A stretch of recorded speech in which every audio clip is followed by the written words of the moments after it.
I was recently interviewed about my investing strategy, and today I will compile 6 years of investing lessons down to 12 minutes. I would describe my current strategy as more dividend growth focused, but in general, I just think of it as a businesses. So there are some businesses that maybe you want to pay a higher multiple for because they're growing a lot faster. Everything, it's just it's a case by case basis. Like some of my best buys of all time, they're not dividend stocks at all. Like I bought Tesla in 2016. That was like a 2000% gain on that.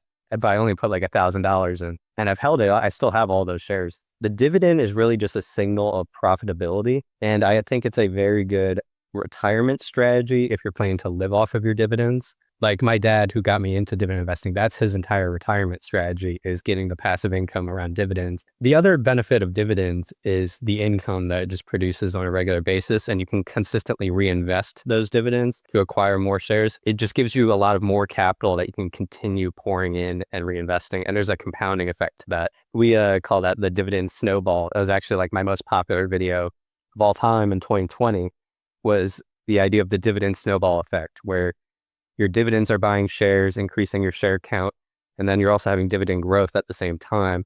So you have more income that can buy even more shares in the future, and that continues compounding. And that fundamentally does work quite well, but it's like revealed more on a long time horizon. How does looking at a stock like an actual business as opposed to a stock change the game? It changes the entire way that you look at it, where you're thinking of it as a founder, a business owner, and you can really go deep with it, whether you're thinking like an analyst or a researcher or an employee at the company trying to make decisions. Like, what is the competitive environment in this industry? And everything when it comes to investing, you're buying shares of the business. So the more you just analyze it from that perspective, it's just the most fundamental way to do investing. When you think of it just as prices going up and down, I think people really just get lost when they're looking at it that way. And they just start to not even like have the foundation of what you're even buying. And that's one reason why I always like push back around day trading and that kind of stuff. When you just hyper focus around the price, you're just missing the entire game of business. And investing, it's just buying businesses. That's the whole game. Honestly, like you said, it's the biggest game changer, that if you are interested at all in investing, you have to understand it's no longer about the numbers. It's actually about becoming a business owner. Like your mindset, your frame of reference, everything has to change to become the business owner. And then you start to look at everything very differently because it's no longer, numbers and tickers. So the whole approach, that you have is fantastic. At one point you said like, my investing strategy, but really for all of us, we're standing on the shoulders of giants. Like I learned a lot of it from Warren Buffett and Charlie Munger. I don't invest in a lot of the same stuff that they do, but it's a different era and I'm a different person. So like one of Warren Buffett's big ideas is the circle of competence, in that you have to find the areas that you have the most expertise in and you want to stay inside of that area. And for Warren, he always avoided tech because he didn't have that background. I do come from that tech background. I'm a different generation. I'm 26, turning 27. I studied computer science. I'm so into AI right now. I spend all day thinking about it and using it. You have a different set of opportunities. So I think the big thing is focusing on the lessons and learnings of that generation of investors, building upon it, taking it and implementing it in your own way. Because a lot of times, it's fundamental truths. The idea that, you're investing in a business. Why is a business valuable? Because they produce cash flows that theoretically could be paid back to you as an owner. There's different subsets of investors. The average person probably should just be heavy in index funds and diversified in that way, because it takes a lot of work to productively invest in individual stocks. And there's also a big idea that we could talk about. Investing, there's like the intellectual game of it, but then a lot of it's also just personal finance. We're not on Wall Street, with other people's money. We're investing our own money. A lot of people should probably just focus on their career and increasing their personal income. And they can invest in individual stocks, or just not think about it, buy a couple index funds, stay diversified, and just focus on increasing their personal income so that they have more money to invest. Because one big problem, there's a lot of people that spend so much time intellectualizing and thinking about it, but they invest like $100 a month and, they have a portfolio of like a couple $1,000s. It's not really going to make that big of a difference whether you get a 20% annual return, a 15% annual return, a 10% annual return. You just need to be investing more. Some people need to hear that of like, buckle down, try and increase your income, manage your expenses so you have more of that personal cash flow to invest. Think of it as like your personal profitability as like you if you're a business, your income is your main cash flow for investing. A big thing with individual stocks also is just the emotional component of you got to be able to hold some of these. A lot of people, they just can't handle when stocks go down. And some can't even do that with ETFs and diversified funds. Like they just sell, they let their emotions get in the way. It's all about the long-term compounding. One thing with ETFs that I think can be a problem for some people is it starts to disconnect again from that idea of you're investing in businesses. Because the more you abstract like different layers on top of it, people just start to talk about different things. They don't know how to think about a ETF where it's like, oh, this fund went down 25%. They don't even necessarily know what is in the fund. What do they own? You might not have the stomach if you don't actually understand what you own to hold through down times. Zach, let's say someone out there right now is super interested in individual stocks. Based on your wealth of knowledge, what are a few metrics that you would recommend looking at when you're picking individual stocks? So first is like a filter of like thinking about what kind of businesses you're looking at. Is this a company that you think is going to have high growth in the future? Or is this a company where they have a very good business that generates a lot of cash, but they're not going to be growing at a high rate? Because that's like one filter.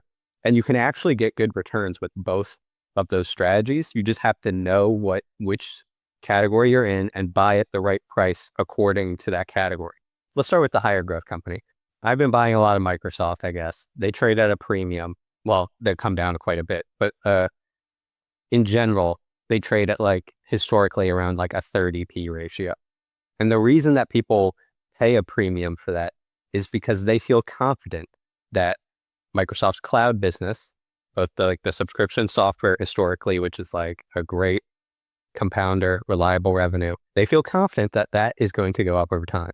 Also, their Microsoft Azure, their cloud infrastructure business, the data centers. So you're willing to pay a higher premium because you think that the company will grow 15 or 20% a year.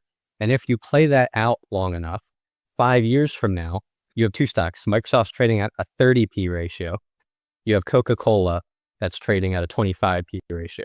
If Coca-Cola is growing at 5%, Microsoft's growing at 15%. Even if you're paying a higher multiple today for Microsoft, if you play it out over 5+ years, Microsoft is going to be significantly cheaper based on today's price for the business they will be 5 years from now.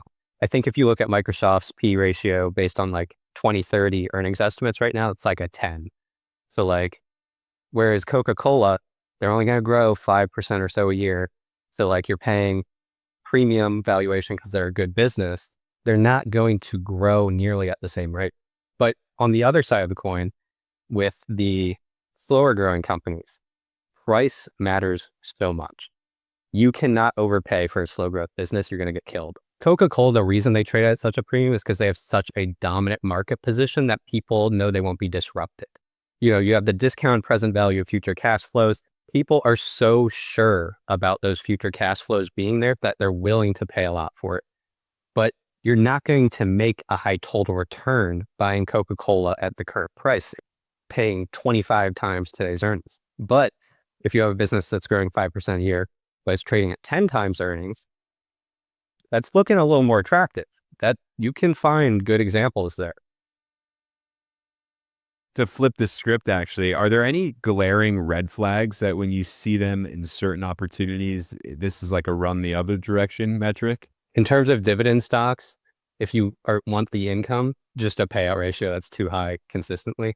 There are different baskets of that as well. Like there's because payout ratio by default, it uses a GAAP accounting and net income, which is has some variables that can sometimes make a year look like where the dividend was not sustainable when in terms of the cash flow it was. Because like as an example, you could take a loss on an investment or something, but it's like an on paper write down. Like you invested the money 5 years ago, but now it's worth like nothing. So you like took a $5 billion loss that year, but you didn't really lose $5 billion that year. You still generated a ton of cash. One thing that I built onto our website is like a free cash flow dividend payout ratio. So based on like how much cash the company is generating after capital expenditures. So from the dividend perspective, that's one way we can look at it. By the way, there's even more exceptions. So you can really keep diving into that of like what is a sustainable dividend, because like the midstream stocks that I mentioned, free cash flow sometimes isn't even the best one for that. Sometimes with some of those stocks, we want to do it based on EBITDA. Other red flags for more growth stocks, it's hard to tell because sometimes Capex could be a red flag in that it introduced risk of, are they going to get a return on that investment? So then that becomes the judgment of analyzing the business. Because there's completely different examples on this. Bill Ackman actually had a really good interview recently where he mentioned the difference between maintenance CapEx and growth CapEx. So maintenance CapEx would be something like Verizon or AT&T. That would be maintenance CapEx. Every like 5 to 10 years, they have to invest into the new generation of telecom infrastructure. And it's a ton of money. And they're constantly, up when they went to 5G, that was a ton of money. They're constantly upgrading that. But they don't get any new customers really from that. It's like the same total addressable market. They're not really growing. So they have to spend all this money just to maintain their market position versus something where it's like the better example and what Bill Ackman was talking about is the AI data centers right now, how they're outlaying tons of CapEx. But this is, in my opinion, 100% in the growth CapEx category because they already have the revenues and profits they're generating from the data centers they already have built for that AI demand. They have contracts with the future AI demand, and they're like, yeah, we have this visible revenue. We just need to build a supply, and it's all going to come. So that's like the two different ways to look at CapEx.